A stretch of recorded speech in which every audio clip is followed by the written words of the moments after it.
Hello aspirants, welcome to IAS Origin. I am Dr. Mohammad Zia और in this series of current events आज हम बात करने वाले हैं हिमालयन सिस्मिक एक्टिविटी की। अभी रिसेंटली नेपाल में एक अर्थक्वेक आया और फिर से जो कंसर्न था कि जो हिमालयन रीजन है वहाँ की जो सिस्मिक एक्टिविटीज़ हैं उनको लेके जो कंसर्न्स थे एक बार वो फिर से सामने आए हैं क्योंकि ये एक ऐसा बेल्ट है जिसने रेगुलरली 7+ मैग्नीट्यूड के अर्थक्वेक आते रहे हैं और क्योंकि इंडिया का जो गैंजेटिक प्लेन्स है हिमालयन रीजन है वहाँ पर बहुत ज़्यादा एक हमेशा से एक कंसर्न रहा है because of the tectonic plates and the seismic activities जो यहाँ पर हो रही है उसकी वजह से एक अजम्पशन है, एक प्रेडिक्शन है कि कभी ना कभी इस जोन में एक बहुत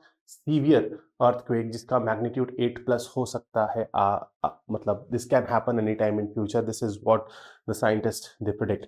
आज हम कोशिश करेंगे समझने की कि आखिर ये जो हिमालयन रीजन है इसका सिस्मिक डायनामिक है क्या, क्योंकि फिर से एक अर्थक्वेक और फिर से कंसर्न्स सामने आ जाते हैं। सो अगर हम बात करें हिमालयन region की, so this is your whole Himalayan belt starting from this Hindu Kush region और ये यहाँ तक असम तक अरुणाचल प्रदेश तक जो है ये जाता है। So this Himalayan seismic zone is the most seismically active regions, one of the most दुनिया के जितने seismic zones हैं उसमें one of the most active zone इसे माना गया है इस पूरे बेल्ट को। और this whole stretch is around 2500 kilometers and this the population जो इसके इस रीजन में है it is around billion people जो है मिलियंस ऑफ पीपल जो है वो यहाँ पर रह रहे हैं एंड दैट इज समथिंग जो कि हमारी as a whole disaster preparedness के आगे एक बहुत बड़ा चैलेंज बना हुआ है। So this whole region starting this from Hindu Kush यहाँ से लेके अरुणाचल तक जो है ये जोन है। आखिर ये अर्थक्वेक होता कैसे है, बहुत फंडामेंटल है दैट ऑफ कोर्स जो टेक्टोनिक प्लेट्स हैं when they move along the fault line हमें यहाँ पर दिखता है कि सिस्मिक एक्टिविटीज होती हैं, अर्थक्वेक्स आते हैं and the earth the whole crust it is divided into 15 major and minor plates और इनके जो जॉइंट्स हैं जहाँ पर ये प्लेट्स का जो जॉइंट है यहाँ पर जब फ्रिक्शनल एक्टिविटी होती है that is the cause of this earthquakes और वो भी तब जब जो स्ट्रेस है वो फ्रिक्शन को एक्सीड कर जाता है and that is the cause. और इसकी वजह से जो ये स्ट्रेस है बेसिकली प्रेशर कुकर की तरह है, जैसे ही प्रेशर बन रहा है एक पॉइंट आएगा जब उस वो जो प्रेशर है वो प्लेट्स जो है वो प्रेशर को हैंडल नहीं कर पाएंगे, वो प्रेशर रिलीज होता है and that causes the earthquake.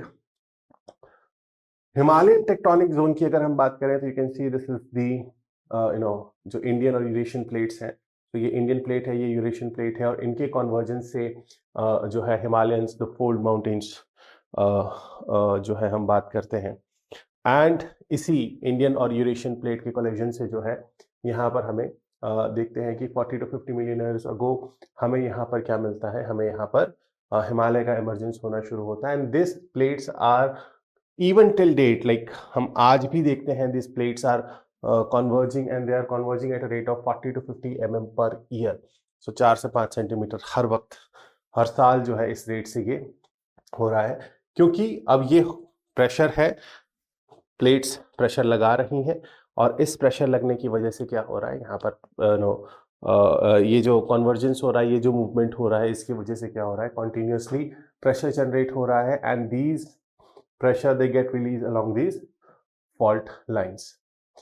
Seismic activity की अगर हिस्ट्री की बात करें जो मैंने आपसे कहा कि एक वो जोन है जहां पर 7 मैग्नीट्यूड से ज़्यादा के अर्थक्वेक और ख़ासतौर पे पिछले 75 ईयर्स 75 सालों की बात करें तो 5 ऐसे मेजर अर्थक्वेक्स हैं जहां पर हम कह सकते हैं कि जो मैग्नीट्यूड था वो रिक्टर स्केल पे 7 पॉइंट से ज़्यादा था and from Hindu Kush to Arunachal जो हमने पहले डिस्कस किया and this historical earthquake include the 2015 earthquake Tibetan और नेपाल रीजन में which was very devastating in its, उसके इम्पैक्ट जो है वो बहुत ज़्यादा डिवास्टेटिंग था इस पूरे प्रोसेस में। कंसर्न क्या है, थ्रेट क्या है? जो वेस्टर्न हिमालयंस या आप कह सकते हैं जो ये वेस्टर्न हिमालयन रीजन है, they are very highly susceptible. और हाईली ससेप्टेबल क्यों है? माना ये जाता है कि इस पूरे रीजन में 8 मैग्नीट्यूड से ज्यादा का एक अर्थक्वेक, इट इज लाइक रखा हुआ है, कब आएगा we don't know, and energy buildup along this fault line, इसकी वजह से ये रिस्क जो है वो और ज्यादा बढ़ जाता है। Of course, it is a continuous threat to the population and the infrastructure in this whole region. Fine. Scientific study क्या कहती? 2017 में एक स्टडी हुई जिसने हाईलाइट किया कि जो इनकम्प्लीट रप्चर्स हैं along the main Himalayan thrust, उसको इसने हाईलाइट किया, and only 2 surface rupturing earthquake in the past 500 years. So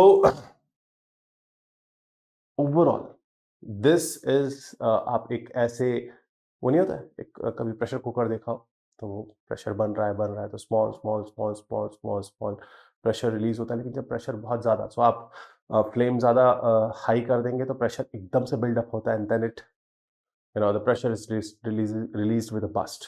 same thing is happening. So gradually क्या हो रहा है, दिस फॉल्ट लाइंस, खासतौर पर जब मेन हिमालयन थ्रस्ट की हम बात करते हैं, यहाँ पर यू विल फाइंड जो रिस्क है वो बहुत ज़्यादा है इस पूरे उसमें। सो किस चीज़ की ज़रूरत है? सबसे पहले जो गवर्नमेंट्स हैं, अब आप उसमें इंडिया को भी इंक्लूड करिए, आप उसमें पाकिस्तान को भी इंक्लूड करिए, आप उसमें नेपाल को भी इंक्लूड करिए, चाइना तिब्बत रीजन भी है, भूटान भी है, ये पूरा जो बेल्ट है, यहाँ पर हमें सबसे पहले ज़रूरत है रिस्क असेसमेंट करने की, कि अगर at any point of time, God forbid, अगर इस पूरे रीजन में कहीं पर भी 8+ मैग्नीट्यूड का अगर अर्थक्वेक आता है तो हमें क्या करने की ज़रूरत है, हमारा रिस्क कितना होगा, लॉस कितना हो सकता है, और उसके बेसिस पे हमें आने वाले वक्त में जो हमारे आज के टाइम पे इंफ्रास्ट्रक्चर डेवलपमेंट है उसको अर्थक्वेक रेजिस्टेंट बनाना होगा।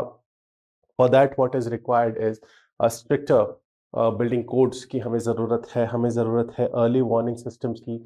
अभी कुछ वक्त पहले, last year maybe, last to last year आप देखेंगे 2023 से लेके अर्ली 24 तक, मिड 23 से लेके अर्ली 24 तक, नॉर्थ इंडिया में 3 या 4 बार ऐसे मेजर, आप कह सकते हैं मेजर इन द सेंस कि it was major, few of them I'm personal, 3 I have personally experienced in a span of 6 months, जहाँ पर earthquake was, मतलब you can feel it, it was on a higher on the Richter scale।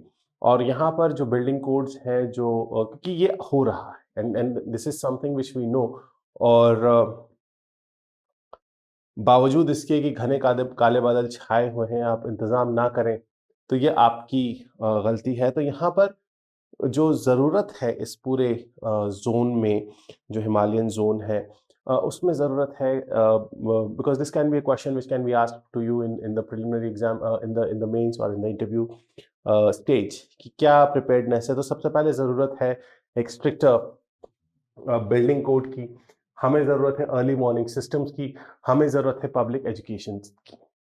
Public awareness इसमें एक बहुत important role play करेगी। खास तौर पे अगर आप दिल्ली को देखें तो दिल्ली और उसके आसपास जो है सैटेलाइट टाउन्स जो हैं, चाहे वो गुड़गांव हो, नोएडा हो, हाई राइज बिल्डिंग्स हैं। तो अब हाई राइज बिल्डिंग्स क्या, ये जो 20-20, 25 माले की, 30 माले की इमारतें बन रही हैं, आर दे अर्थक्वेक रेजिस्टेंस? क्या उन्होंने नॉर्म्स को फॉलो किया? Because I personally can say when you are living on the 18th floor, it becomes difficult to take a call when you feel the tremors.